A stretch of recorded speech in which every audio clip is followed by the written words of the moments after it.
what would be my, how should I call it, spontaneous attitude towards the universe? It's a very dark one. The first thesis would have been a kind of total vanity. There is nothing, basically. I mean it quite literally.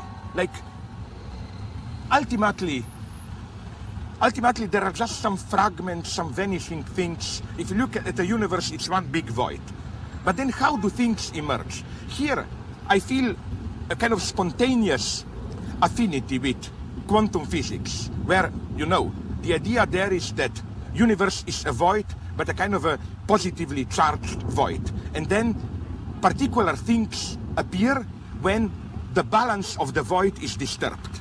And I like this idea spontaneously very much, that the fact that it's not just nothing, things are out there. It means something went terribly wrong. That what we call creation is a kind of a cosmic imbalance, cosmic catastrophe, that things exist by mistake.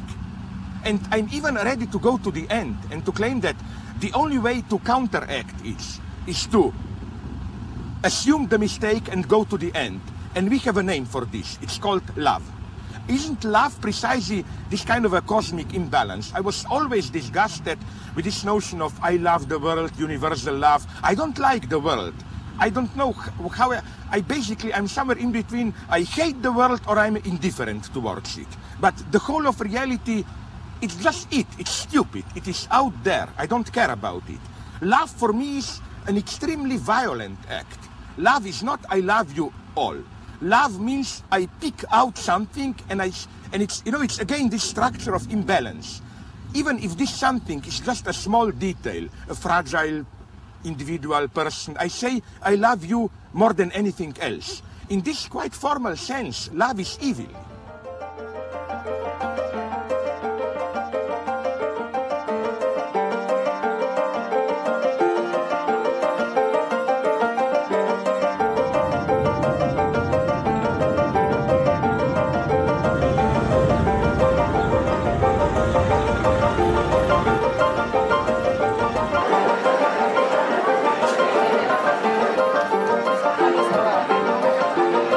Vamos a cambiar de aula.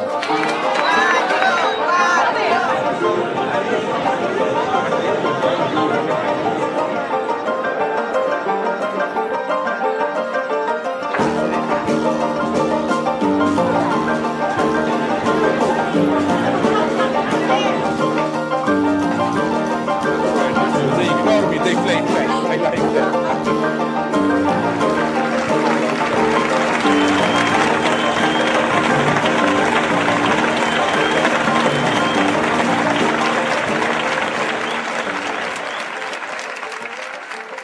Think about the strangeness of today's situation. 30, 40 years ago, we were still debating about what the future will be, communist, fascist, capitalist, whatever. Today, nobody even debates these issues. We all silently accept global capitalism is here to stay. Hoy ya nadie siquiera debate estas cuestiones. Todos aceptamos que el capitalismo global está aquí para quedarse. On the other hand, we are obsessed with cosmic catastrophes. The whole life on Earth disintegrating because of some virus, because of an asteroid hitting the Earth, and so on. So the paradox is that it's much easier to imagine the end of all life on Earth than a much more modest radical change in capitalism.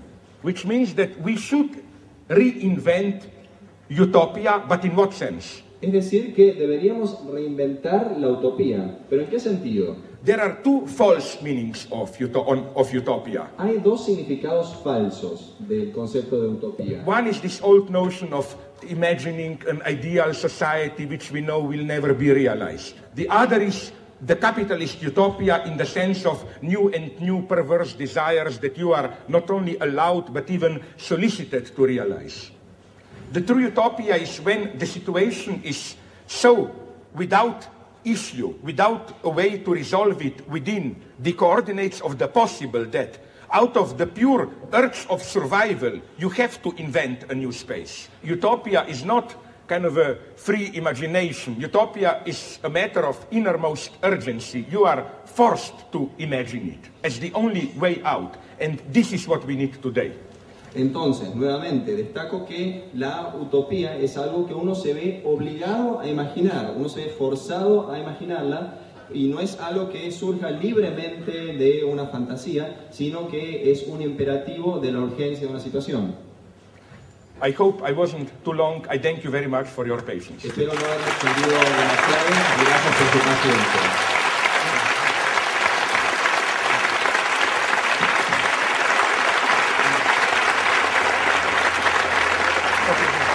Another very short comment, if I can make. You know why I applauded. If you watch old documentary movies, you will see a big difference between a fascist and a Stalinist leaders. A fascist leader, when he is applauded, he just accepts it. Un líder fascista, cuando lo aplauden, simplemente acepta el aplauso, lo A recibe. Stalinist leader applauds himself. El stalinista se aplaude a sí mismo. The message being, it's not at me, I'm just your tool, we are all just serving history. And this was my side. Y esta fue mi oportunidad.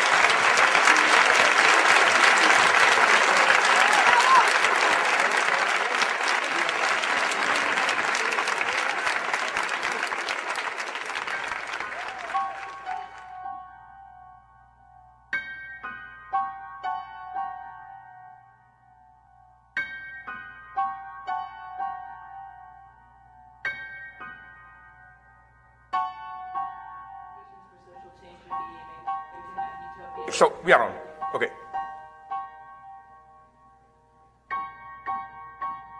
The worst thing is to play this we are all humans game that some intellectuals like to play. You project a certain intellectual persona, cold thinker, whatever, but then you signal through small details, you know, but nonetheless I'm basically like you. I like small pleasures of life. I'm human like you. I'm not human. I'm a monster, I claim. It's not that I have a mask of a theoretician and beneath I'm a war human person. I like chocolate cakes, I like this, I like that, and so on, which makes me human. I rather prefer myself as somebody who, not to offend others, pretends, plays that he is human.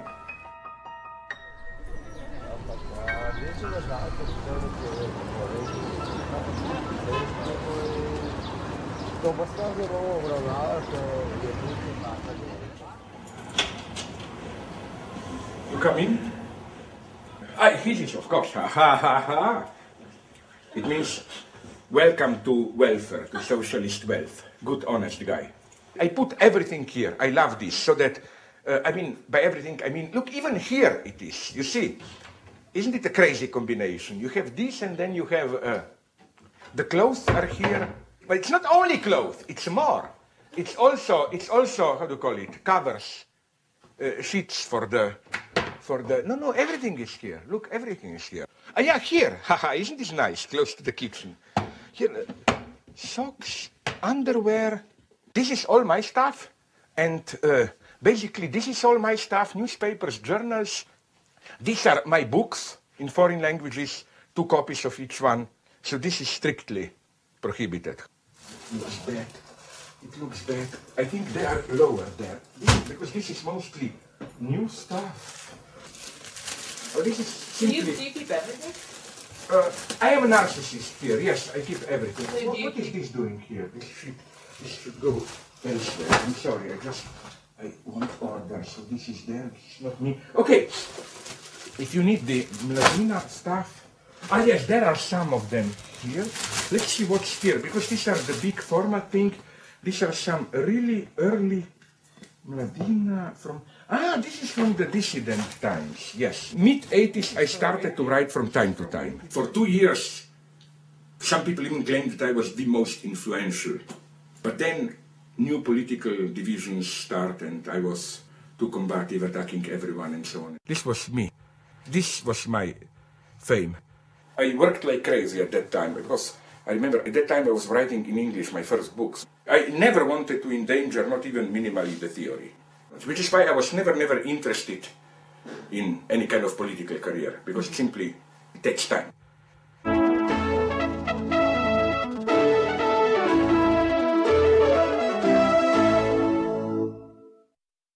Mislim, da nam mora biti dovolj tega, da se nas dela krive tako, da se nam nalaga dolg prejšnjih generacij.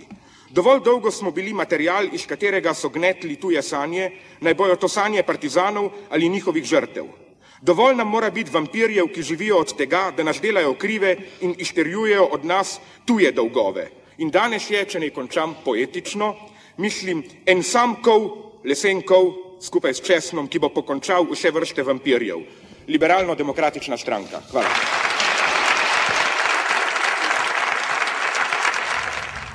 Two days before the election, there was a big round table with all the candidates, 20 of them, I don't know how much. Samo, jaz bi ponovil tukaj Churchillov paradoks. Je najslabši vseh možnih sistemov, težava je v tem, da ni, kot kaže izkustvo, nobenega ostalega, ki bi bil boljši. A right-wing, naive, good guy, but basically an idiot, made a fatal mistake, which everybody remembered. Not even a mistake, a kindness. Namely, as usual, as you can imagine, I talked quite a lot, too much.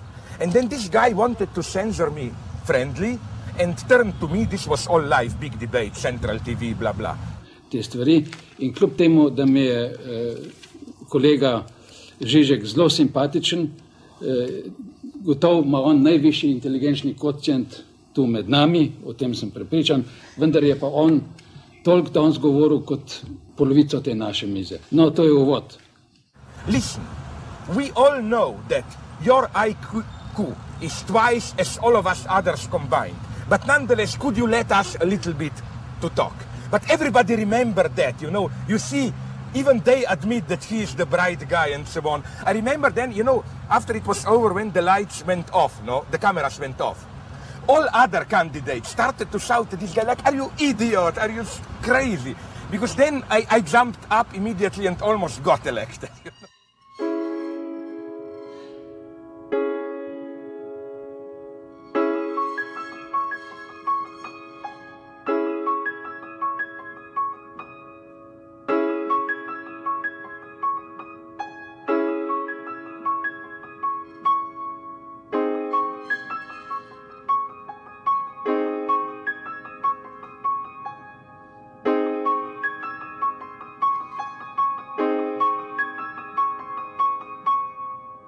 When I first visited the States, I was shocked by your toilets here.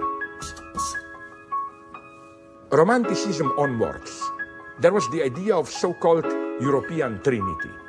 Anglo-Saxon economy, French politics, German metaphysics, poetry, philosophy, as the basic, how to put it, spiritual stances of Europe. Sorry, that's it. French politics revolutionary, shit should disappear as soon as possible. Anglo-Saxon, American, let's be pragmatic, blah, blah, blah. German metaphysic, poetry, inspection, you inspect, you reflect on your shit. So isn't it totally crazy that in a vulgar, common phenomenon like that, you find certain differences which you cannot truly account in any functional terms, but you have to evoke all this. I mean, you claim, okay, I'm out of ideology at the conference, post-ideological era, then you go to the toilet, produce shit, you are up to your shit, or how do you put it in ideology, no?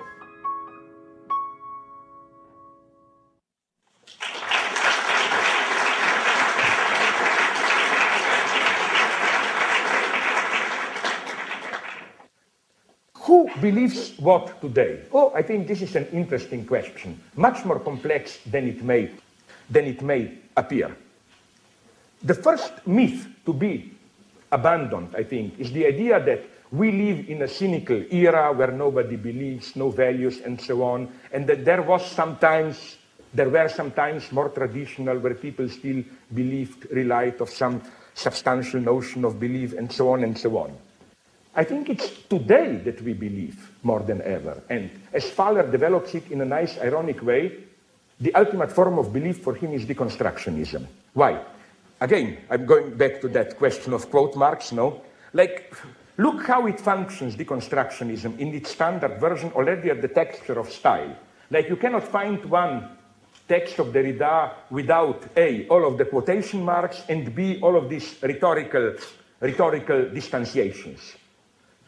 Like, I don't know, to take an ironic example, if somebody like Judith Butler were to be asked, what is this?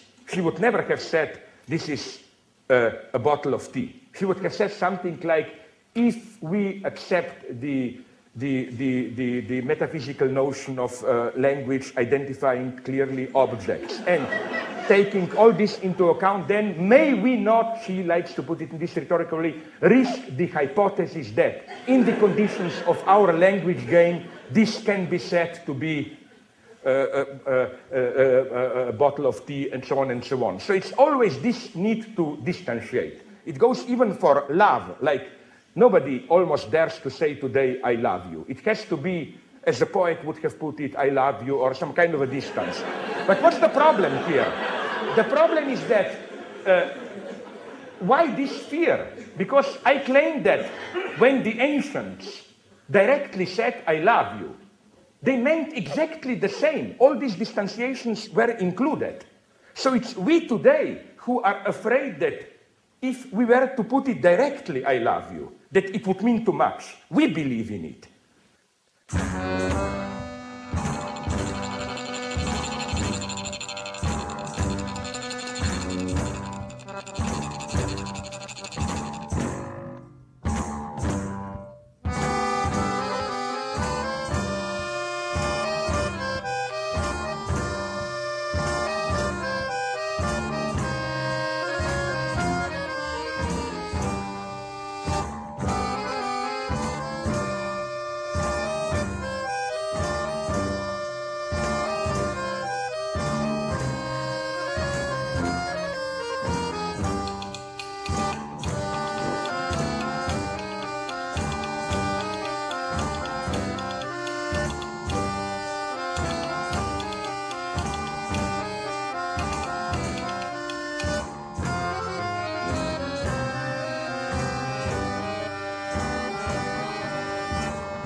You know what I learned in the high school? What?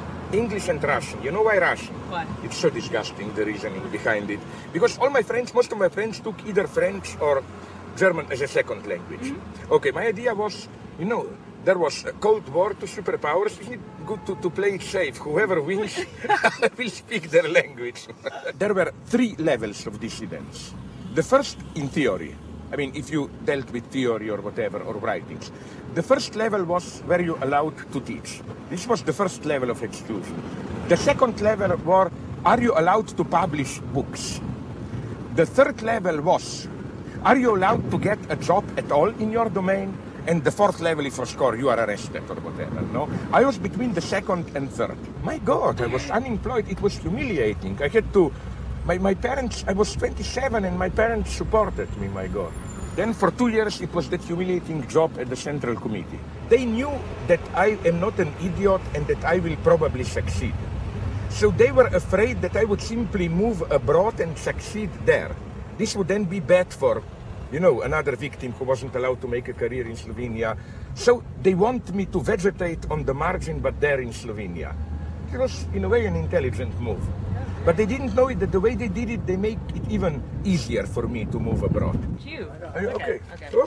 But you don't you have, no, Yeah. okay. I have this. I have, give him 7, it's okay. Oh, sorry. Okay. Okay, gracias.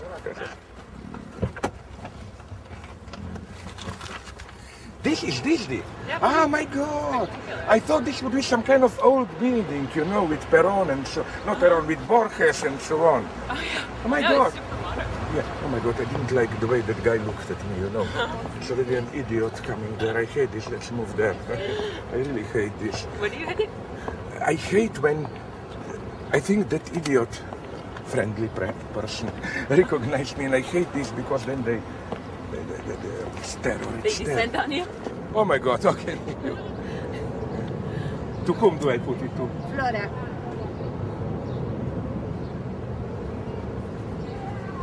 Thank you. Thank you. Did you ever expect this, to have all these fans? No, but that's what I really hate this. I mean, I cannot tell you how much I hate it. You don't love it just a little bit? No. I think people are evil. This is horrible. You see all these creeps here. This is horrible. Who is that hysterical woman? She's a fan, Slapwood. Yeah, but, I mean, what is she doing here? She should go up there and wait in line. I mean, not annoy me here.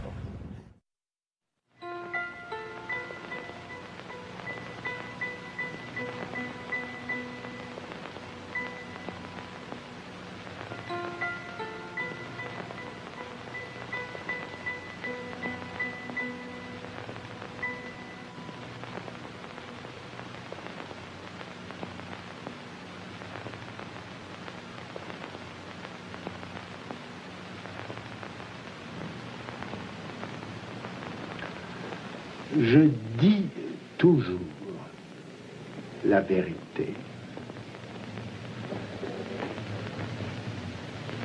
Pas toute. Parce que toute la dire, on n'y arrive pas. La dire toute, c'est impossible matériellement, sans les mots qui y manquent. C'est même par cet impossible que la vérité touche au réel. Ici, on est à la télé. It was simply made as a documentary supposed to present Lacanian theory to a wide public, I think for the second channel of the French state TV. J'y suppose. Analyste. L'inconscient, quel drôle de mot. Oui, je suis d'accord. What I appreciate is this inversion, reversal of the role between public image and private. It's that this total denigration, disappearance of this warm human person. This for me is the idea of ideology. The central idea of ideology for me is not this idea as determining you are a Christian, you are a Marxist or whatever today, liberal, I don't know. But the idea is precisely that ideological propositions do not determine us totally. We cannot be reduced to our public image. There is a warm human being behind. I think this is ideology at its purest. The most horrible anti-ideological act for me, and really horrible, terrifying, is to fully identify with the ideological image. The ultimate act is what we think is our true self. That is the true acting. And that usually our truth, that to which we are really committed existentially, is in our acts more than in what is supposed to be behind the act. So again, my point is that I like philosophy as an anonymous job, not as kind of, look, the way he moves now and so on, these gestures. I find this ridiculous. He emphasizes, one cannot say all the truth. It's impossible materially. Matériellement. This ridiculous emphasis. I think it's a pure fake, an empty gesture, as if he makes a deep point there. He does not. Vous nommez von Uxküll. I read Lacan in a very classical way. What interests me are his proposition, the underlying logic, not his style. His style is a total fake, I think. I try to forget it, I try to repress it. Maybe it works as a strategy at a certain point, why not? First you have to seduce people with obscure statements, but I hate this kind of approach. I'm a total enlightenment person. I believe in clear statements and so on. And I'm for Lacan because, again, I think to make it very clear that it's not that Lacan is just bluffing, in the sense that there is nothing behind this obscurity. The whole point of my work is that you can translate Lacan into clear terms. Well, I guess maybe enough of this.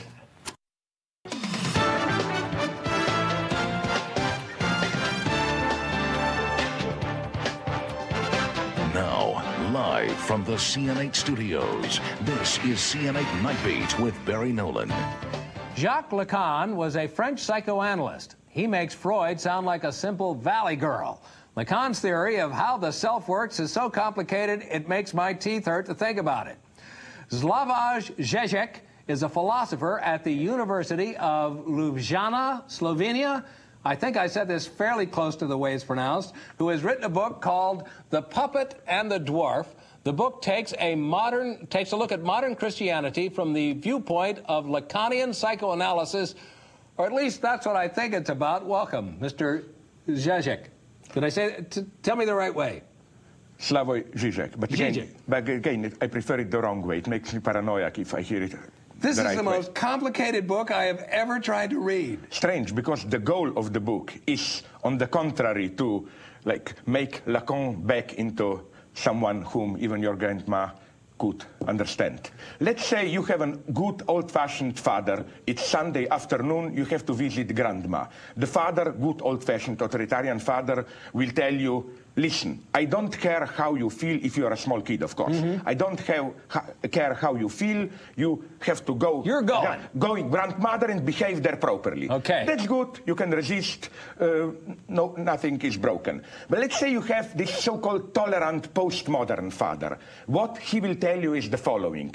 You know how much your grandmother loves you, but nonetheless, you should only visit her if you really want to. Now, every child who is not an idiot, and they are not idiots, know that this apparent free choice secretly contains an even much stronger order. It's not only you have to visit your grandmother, but you have to like it. So I'm beginning to like this book all the more. That's one example of how apparent tolerance, choice, and so on can conceal a much stronger order. So we should go back to more like the dad that just says, "'Cause I said so." Absolutely. It's more honest. We went to the McDonald's breakfast.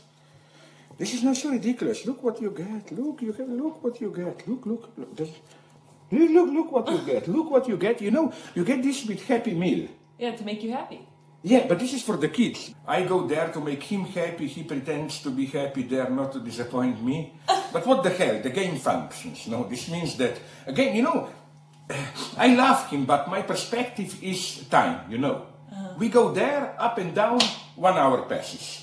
No, it's pure desperate strategy of survival. Right. How to pass the time without getting too nervous, and this is easy, because he eats and shuts up for 20 minutes, how should I put it? What does he get nervous about?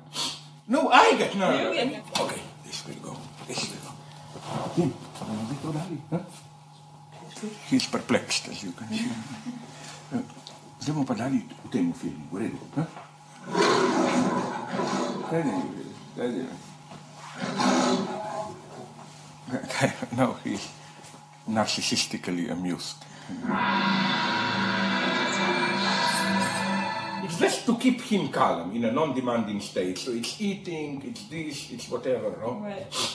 Or at least negotiating. Like yesterday, he was building some Lego castles. He wasn't satisfied with them, but then he gave me the role of just collecting a certain type of these small plastic cubes. I start to shoot at the animals. Then I love this one, American Army. You know, this one, I bought it, I don't know where, but it's beautiful. You can open it, you see, and put soldiers in, so that then he attacks me from there. He destroyed this castle that I had here. This was his original, but the structure is very precise. It's incredible how you think it's chaotic, no? But he's the big wise guy. He observes. Here, he's very pro-feminine. He wanted to have a woman as the boss, the queen. Then he said, but she would be alone. Why not have 2 girls? This is the 2 girls talking. You see, lesbian, progressive, politically correct, and so on, no? Two lesbians, but I like this one. Isn't this a beautiful one? I bought it in Greece. A kind of a nice old Roman.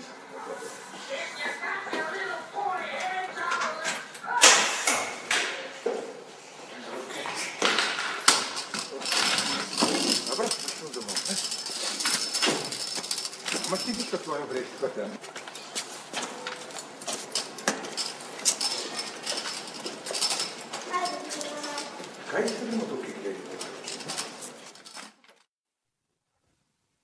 Okay, philosophy. This, I can do it at least traditionally in 2 lines, no?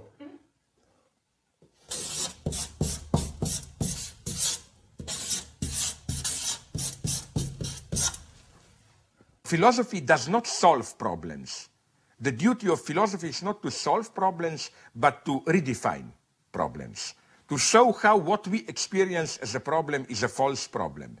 If what we experience as a problem is a true problem, then you don't need philosophy. For example, let's say that now there would be a deadly virus coming from outer space, so not in any way mediated through our human history, and it would threaten all of us.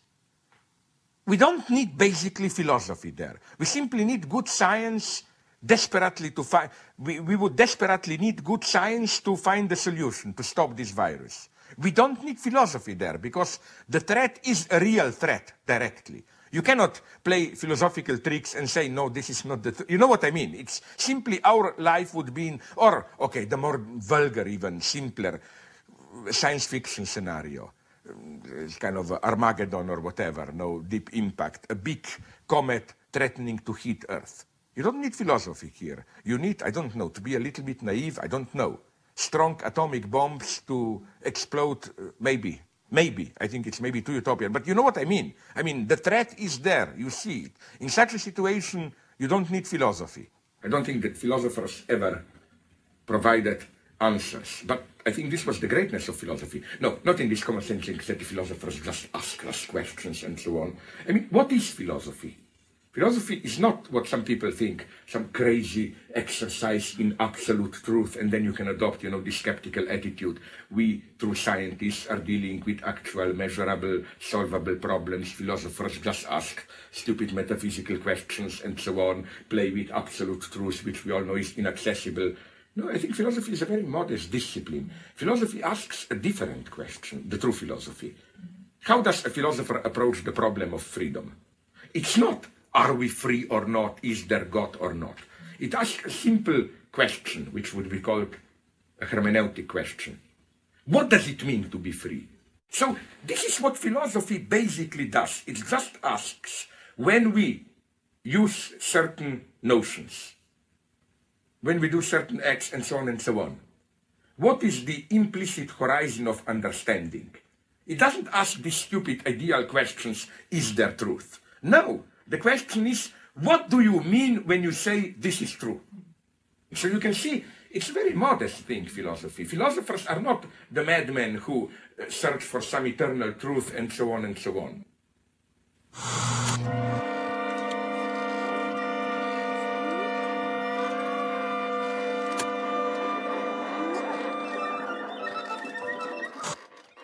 You don't get into the spirit of the thing. It's all part of being a member.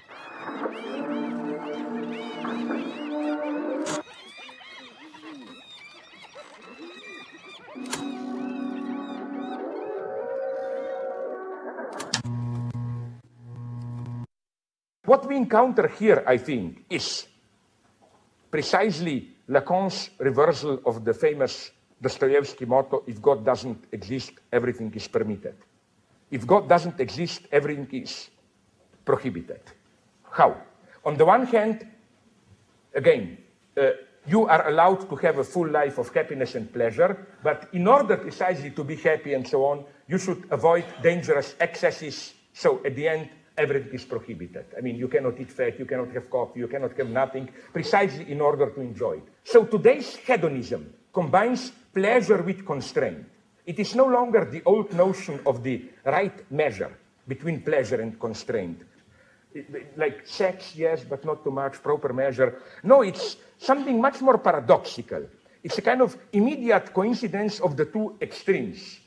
Like, it's as if action and reaction coincide. The very thing which causes damage should already be the counteragent, the medicine. The ultimate example I encountered recently in California, I don't know if you can buy it also here in New York, is a chocolate laxative.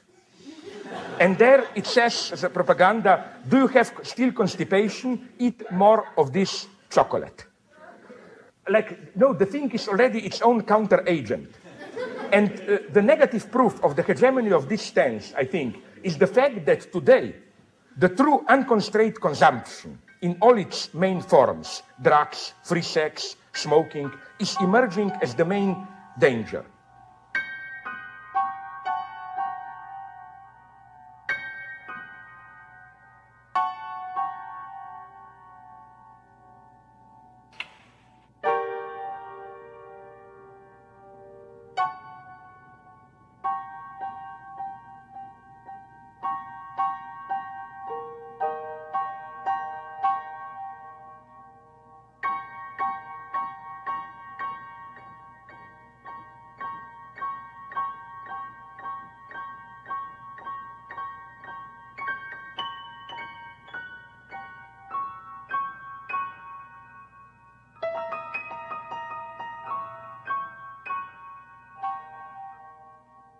The traditional notion of psychoanalysis is that because of some inner obstacles, you internalized, identified excessively with paternal or other social prohibitions, you cannot set yourself free to enjoy, to pleasure is not accessible for you. It is accessible to you only in pathological forms of feeling guilty and so on. So then the idea is psychoanalysis allows you to suspend, overcome these internalized prohibitions so that it enables you to enjoy. The problem today is that the commandment of the ruling ideology is enjoy in different ways. It can be sexual enjoyment, consumption, commodity enjoyment, up to spiritual enjoyment, realize yourself, whatever. And I think that the problem today is not how to get rid of your inhibitions and to be able to spontaneously enjoy. The problem is how to get rid of this injunction to enjoy. Organizations such as the New York Psychoanalytic Institute have helped gain general acceptance for theories considered radical when first advanced some 50 years ago by Dr. Sigmund Freud. The relationship between childhood frustrations and disturbed adult behavior has been clearly traced by such authorities as Dr. René Spitz of New York. Distressing experiences in childhood may set up patterns which in later life will produce mental conflict. Such conflicts lead to the same feeling of insecurity which was felt as a child. When such conflicts paralyze the individual, preventing him from acting freely, he is said to have a neurosis. Let us see how a neurosis develops. My eternal fear is that if for a brief moment I stopped talking, you know, the whole spectacular appearance would disintegrate, people would think there is nobody and nothing there. This is my fear, as if I am nothing who pretends all the time to be somebody and has to be hyperactive all the time just to fascinate people enough so that they don't notice that there is nothing.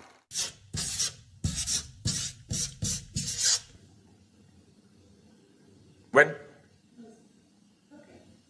Okay, you also. Okay. One of the big reproaches to psychoanalysis is that it's only a theory of individual pathological disturbances, and that applying psychoanalysis to other cultural or social phenomena is theoretically illegitimate. It asks in what way you as an individual have to relate to social field, not just in the sense of other people, but in the sense of the anonymous social as such, to exist as a person. You are, under quotation marks, normal individual person, only being able to relate to some anonymous social field. What is to be interpreted and what not is that everything is to be interpreted. That is to say, when Freud says Unbehagen in der Kultur, civilization and its discontent, more literally the uneasiness in culture, he means that it's not just that most of us as normal, we socialize ourselves normally, some idiots didn't make it, they fall out, oh, they have to be normalized. Not culture as such, in order to establish itself as normal, what appears as normal, involves a whole series of pathological cuts, distortions, and so on and so on. There is, again, a kind of Unbehagen, uneasiness. We are out of joint, not at home, in culture as such, which means, again, that there is no normal culture. Culture as such has to be interpreted.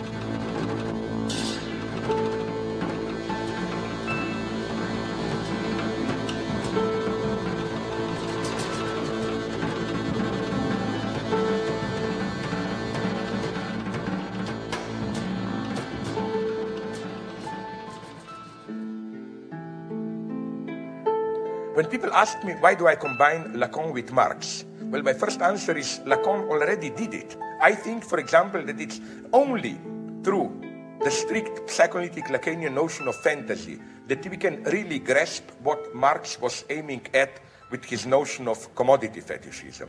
It's, I think, precisely the use of Lacanian notions like, again, fantasy, fantasy in the strict Lacanian sense, or excess plus de jouir, excess enjoyment, and so on, the real, not to mention the real, that we can understand today's phenomena like new fundamentalist forms of racism, like the way our so-called permissive societies are functioning. Again, here, the psychoanalytic notion, especially the way it was conceptualized by Lacan, the psychoanalytic notion of superego as injunction to enjoy, as an obscene category, not as a properly ethical category, is of great help. So again, I think that if Freud, in his Freudian theory in its traditional configuration, was appropriate to explain the standard capitalism which relied to some kind of a more traditional ethic of sexual control, repression, and so on, then Lacan is perfect to explain the paradoxes of permissive late capitalism.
When did you have the last meal?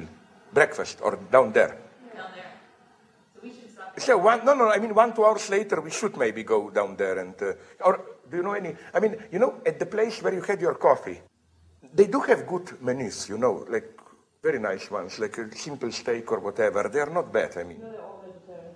Sorry? They're all vegetarians. Degenerates. You will turn into monkeys.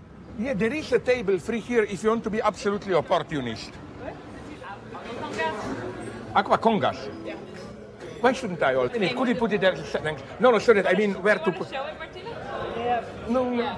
Why do you want to, why did you say it was a fundamental misunderstanding that for so many people came?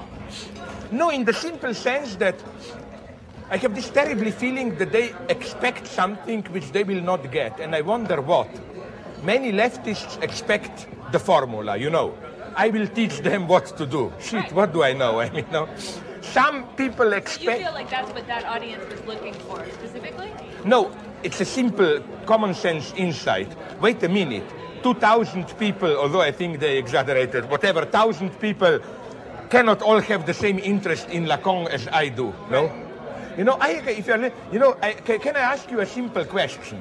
Right. If you were to have a daughter, would you allow this guy to take your daughter to cinema? Be honest. The answer is no. I hate the way I appear. In some documents, it's even worse. It's really as a kind of a criminal that I appear, you know.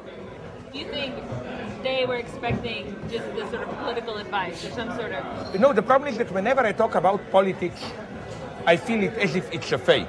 Right. No, not in the sense that I'm faking, that I don't mean it, but my heart is not in it. The books that I really enjoyed writing was the one on Hegel, on Schelling, Ticklich's subject, and so on. Right. And that part of the message doesn't get through. You can immediately see also in the way it, for example, of my last books, the one that I really loved, the opera Second Death. Right. That one is doing very modestly, nothing, you know, that one is, but that's what I love. No, we didn't yet, no? Okay. I'll tell you, wait a minute, first... Is this just drinks? No. First you should look here, the menus. You have tallarines, filet milanesa, ensalada Caesar.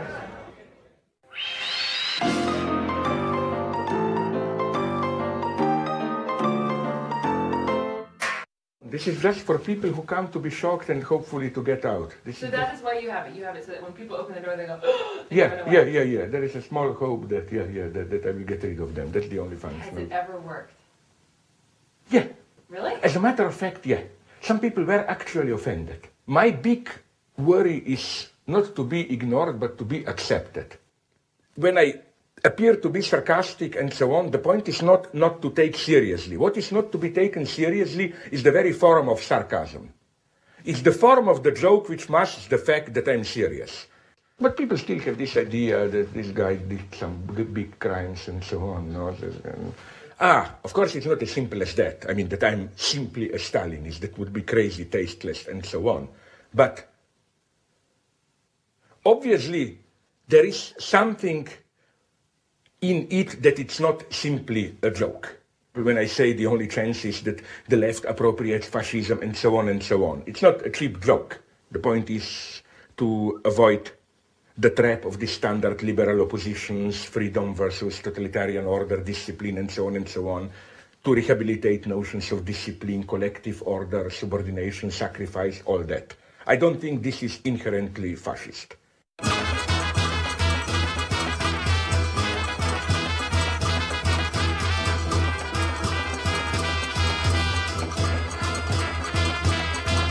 Often friends tell me, but why do you provoke people unnecessarily? Why don't you simply say what you mean? That of course you are against fascism, but blah, blah, blah. I tell them, yes, this is good as an abstract, theoretical, not even theoretical, intellectual, whatever statement. But it doesn't work like that. For example, concerning Stalinism. My God, I've probably written more about Stalinism, about its most horrible aspects, than most of the people who reproach me with Stalinism. And that's my wager here, that, sorry, the only way to get the message, if you say, of course I'm against fascism, there are just some attitudes which were traditional, even more to the left, but fascism appropriated them, blah, blah, blah, I think it doesn't have the desired precise political effect. It enables the liberal consensus to reappropriate it. You must say it with this excess.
These are, of course, again, Lufthansa socks. I stolen 2 of them today.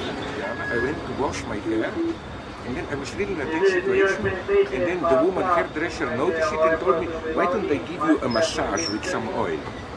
I enjoyed it, but I felt so obscene, as if I paid for masturbation. It was so obscene. But it was relaxing, you know, it is nice. Really? But it's too much. My God, where are you? This reminds me of socialism. Carrying water in plastic bottles.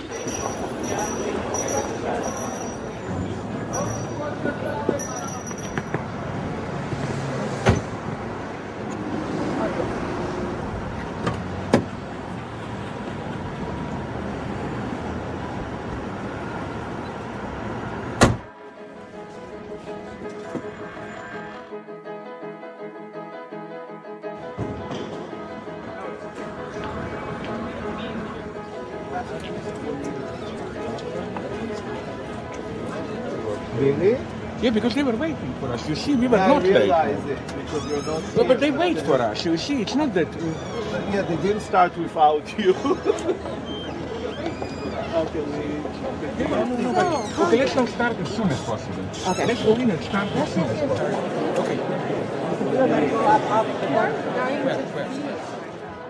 The majority of academics who are obsessed with this idea, the left needs a new answer. Isn't it basically, we want a radical revolution, but at the same time, we want our relatively prosperous lives to go on undisturbed. Like precisely as already Robespierre said, we want revolution without a revolution.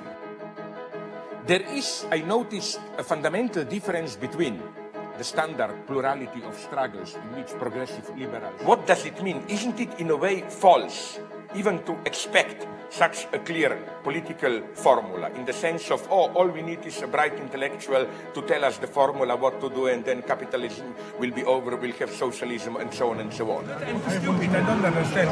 I'm sorry. Thanks very much. In a way, I have to accept this, again, almost Lacanian discentrament of subjectivity, which is that I stand for something, but I don't really master, dominate what I stand for. People see things in me, they have some expectations.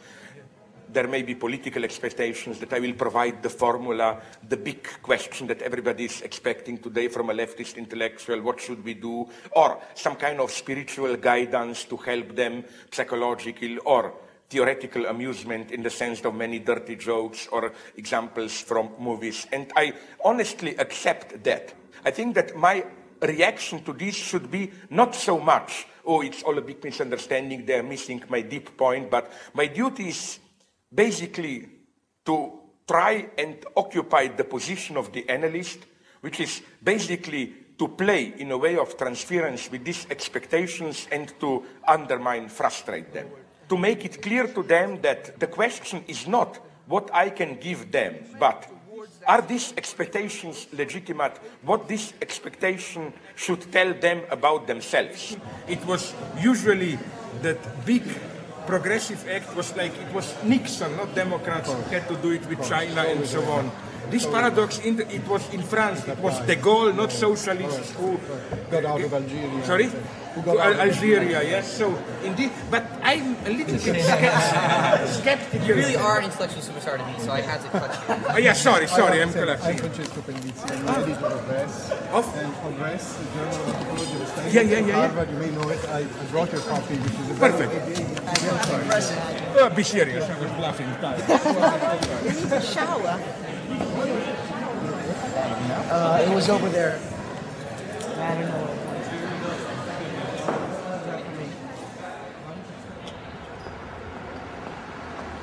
Who knows here? The guy knows. I'm sorry. You know things here. You know. Okay, sorry. You know the guy who did The Hero? The Hero, the Chinese guy. Then, Double Indemnity is not on the market now, I think, no? Being There also, I think it looks bad, no? Being There, you know, Peter Sellers. It should be. Hall Ashby. Now this is too intelligent for me. You know, the ape will not get the banana. But fuck it, I don't get it here. US 70s, Being There. Ha ha ha. What is it? Being There. It's a wonderful movie. And look, my anal character, the price is okay. So definitely. Definitely. What more do I need? Fountainhead is the best American movie of all times. Then the best German movie would be Opfergang. This is Sacrificial Path. Of course, from 44 by Veit Harlan, the Nazi director, no? So we have Ayn Rand, Nazi, and then, unfortunately, okay, this is a more standard one, no? It is Ivan the Terrible, Eisenstein. I would say these three are the best movies of all times for me. This one I wanted, yes, definitely. So we have these two. That will be it, I think. Hey, how about if I buy them for you? Sorry? No, wait a minute. Poor American girl, working class. Who pays for that? No, but are you sure you are reimbursed? Yeah, I'll get okay, reimbursed. with pleasure. I'll let you buy. Now let it be the eternal secret of my desire. Right. Did I suspect this in advance or not, you know, like if you were think not, you were counting if you were not to make this offer, I would in the last minute say, oh, maybe not now, I have too many things to catch. This one is a little expensive, actually. $32. Shut up or you will get 3 more. I'm so sad that wait a minute, what is this? I thought I would love to have so that you will not, let me buy Got a this. special booklet. Well, which one? Sorry, can I buy this one also?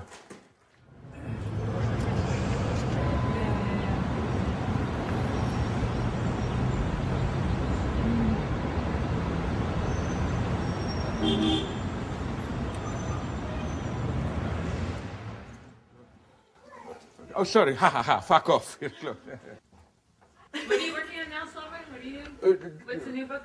The mega, basically ticklish subject part 2. Big mega thing. How far along are you? Pretty close to the end.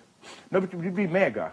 1 part philosophy, theology, 1 part cognitivism, I'm now deep in brain sciences, and 1 part politics, obscenity, and so on. What's it going to be called? I don't yet know. Maybe the parallax view, but I must check it on Amazon.com simply, like, if there are already 20 books named the parallax view, no? I must look into that aspect. What does parallax view mean? No, it means something very simply, which comes as close as possible to what my position is. It's, you know that, it's very simple, is that when you mistake an apparent move, you look at an object, it appears that the object itself moves or changes, but in reality it's just that because your perspective shifts, no? Like lunar, stellar, whatever, solar parallax. The idea is your shift in your subjective position is reified, you perceive it as move in the object. But of course, then I add another twist, that what it is in the object in a way, no? Because object-subject are mediated and so on and so on. So what interests me is precisely this radical cut, like you move from one to another perspective, there is no way to overcome this antinomy, no? And then I developed this systematically in philosophy, cognitive science. Like in cognitive sciences, the parallax would have been either you look at your inner experience or you open the skull, you see the stupid flesh there, brains, no? But you really cannot make the jump. And you really cannot, even if scientifically you can explain it, you cannot really accept it that stupid piece of meat that you see, that's thought. So if we distilled your canon into like 3 books, what would they be? 3 of my best books are unfortunately 4, I would say, no? Sublime Object, Tearing with the Negative, Ticklish Subject, and now the new one. Yes, this is the serious work I've done, with little pieces here and there. But this is what I would... Although I'm more and more self-critical of the first one, it's still too liberal. I'm for democracy there, I'm ashamed. I'm so very sorry to say. I think that there was a thing called totalitarianism, which was bad. And I think that there should be pluralism in society. My God, what am I talking there? I mean, you know that Marx Brothers joke, I would never be a member of a club that... Like, you know, if I were not myself, I would arrest myself.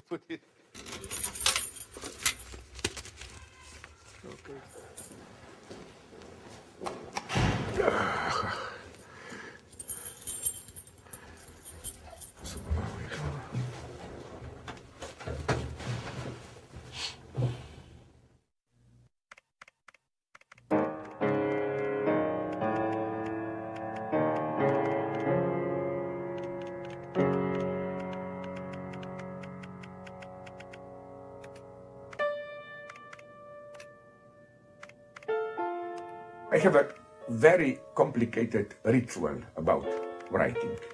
It's psychologically impossible for me to sit down, so I have to trick myself. I elaborate a very simple strategy, which at least with me it works. I put down ideas, but I put them down usually already in a relatively elaborate way, like the line of thought, already written, full sentences, and so on. So up to a certain point, I'm telling myself, no, I'm not yet writing the book, I'm just putting down ideas. Then at a certain point, I tell myself, everything is already there, now I just have to edit it. So that's the idea, to split it into 2. I put down notes, I edit it. Writing disappears. Oh, sorry, please. Just be loud enough, please. How do you explain your own success? How do you explain your success, especially in the United States, that you think of as the most Good question, but not in the sense that now I will say, oh, I'm modest, so nice. No, it's much more serious phenomenon. Let's be quite frank. At a certain superficial level, I'm relatively popular. But me and my friends, I don't think you can, maybe you can, even imagine how non-influential are we within the academia. Which is why it pisses me off how many, whoever they are, the enemies, portray us Lacanians as some kind of a phallogocentric power discourse. It's very fashionable to paint us as kind of a dogmatic power discourse. For example, yesterday when I delivered a differently improvised version of the same talk at Columbia in New York, a lady kindly towards the end asked me, but why? Her problem was, why am I so dogmatically Lacanian? This reading that you are doing when Derrida is concerned, I think this is endemic to your work. And I wonder whether this is also another form of, whether a certain sort of belief operating from a distance in your work. What? Which belief? Dogmatic Lacanian thing working as a belief in your work. Perfect. Perfect. Yeah. Perfect question. Okay. I defy you with a very simple, empirical, in the best Anglo-Saxon tradition question.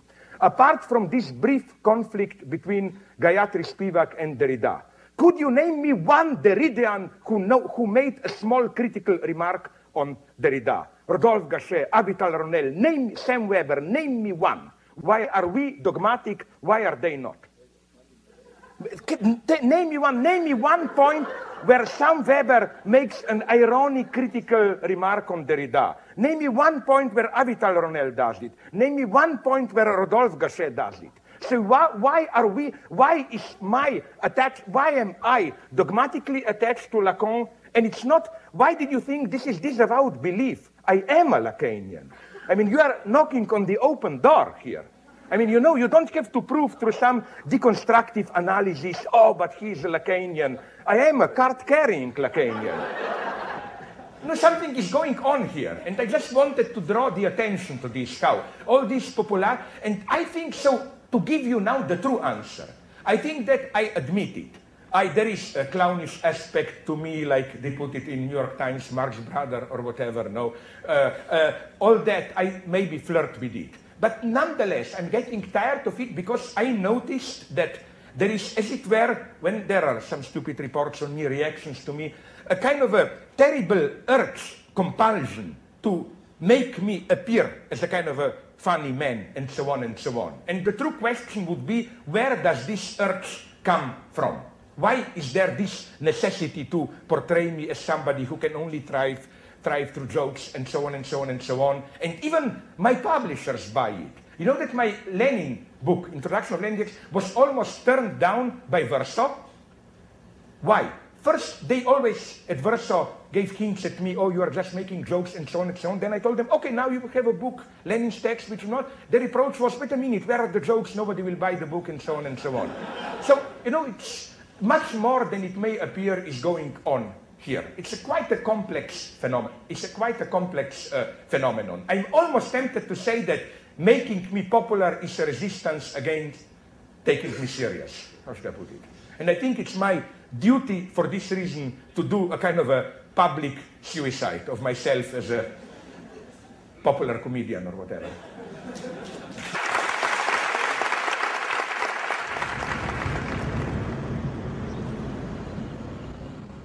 Let's hope we can enter here. I don't know how this functions now. This is it. Okay, but you see, here you should do your Hitchcockian shot, like from Vertigo. I saw 2-3 times that I came here because when it was still open, you took there the elevator to the top. And often I saw here some policemen or cordoned off and an object here covered. Because you will immediately see why if you take the shot up. That's it. Up from up there, it was practical to jump down, no? Go up, you jump down, and it's kind of a nice, modest, ethical suicide, you know. It's not this spectacle that on the street you embarrass other people. You go here and you jump down. Of course, my idea was to organize this. You want to kill yourself, we organize it. We prevent so that we guarantee that no small $5, no small children will be here. I even have the idea that, you know, the way they do it in this society of biopolitics, as Foucault would have put it, where they ask you, in order to get married, you know, if you don't have AIDS, you are mentally stable and so on. Obviously, it doesn't work, because if it were to work, I would never be allowed to get married, no? But what I'm saying, that they should do it the same like if you want to kill yourself, no? I was thinking about it. I think that only people, some medical or psychiatric advisory committee team should decide, is it a case of a true metaphysical suicide or just a short crisis, like you were dropped by your girlfriend or boyfriend and there is a reasonable hope there that it's a momentary depression, then in 2-3 weeks would be open, no? So it can be medical crisis, it can be this kind of psychological crisis, or pure metaphysical suicide.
As a Marxist, if I may add, if somebody tells that Lacan is difficult, this is class propaganda by the enemy. Okay. I never thought I'd have this much fun talking about this. Thanks very much. Have a great weekend. Take care.